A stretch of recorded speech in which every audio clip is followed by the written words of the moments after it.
Diyos ko, meron na namang manginainan. Huli ka. Wala naman ulam. Kami ni Manuel. Invite po kami ni Manuel at may sopas daw. Eh kasi, patutulugin niyo ako sa inyo. Wala naman pala kayong mga ulam. Sabi ko sa amin lang ako kakain. Para sure. Ano ang sinasabi niyo? Ilagay mo lang sa bangkaw. Mabuhay ako. Ah, ilalagay ka sa mangkok eh. Pero di na ang sinner. Ang sabaw naman imalalim pa sa agbang. Sabi ko tinatamad eh, dagdag hugasin pa. Malalim pa sa agbang ng... Kuha ko ng mangkok. Kuha ng mangkok.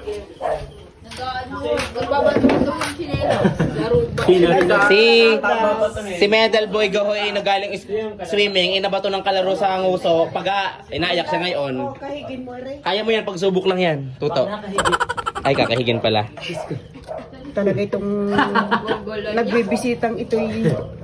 Ay, ako yayayain laging doon sa tutulog sa buot. Eh, wala daw palang pang-ulam. Nalaman kong wala, alam ko may ulam din. Sabi ko, sa amin ako kakain. Kaya kakain na kami, guys. Nakakain na silang lahat. Aba, ang tinira sa akin kutsara ay pagkakaliit. Ano to? Bata aga ako? Batang munte? Ano?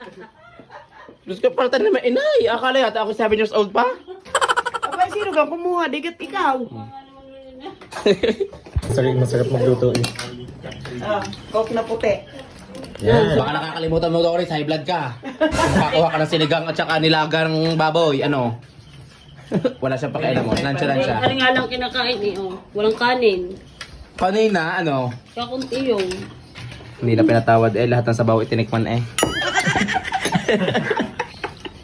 Ha? Labas eh, ang babasagin. Stainless lang kami eh. Nilabas ang babasagin. Ang kapal ng uso.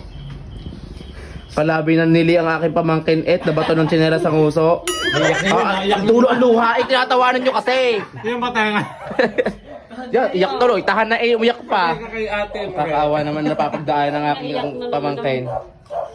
Ganun ako ng bata eh. Nasugatan. Pag nakita ang sugat sa salamin, iiyak na naman. Nahabag eh. Ibibili na 10 medal bukas. At naubusan yan. Daming hugasin, daming kumain dito. Paano kaya? Ga, magugas sa'yo ng plato. Huwag ka magpasusot. Maghuhugas daw sila, inay. Ano? Eh, pwede naman. O, akala mo pipigilan ka ha? It's a prank. Akala mo pipigilan ka. Nagpapasusot guys. Akala pipigilan, napapahiya kunyari. Prank ko Eh si inay, eh talaga nagpapahugas yan.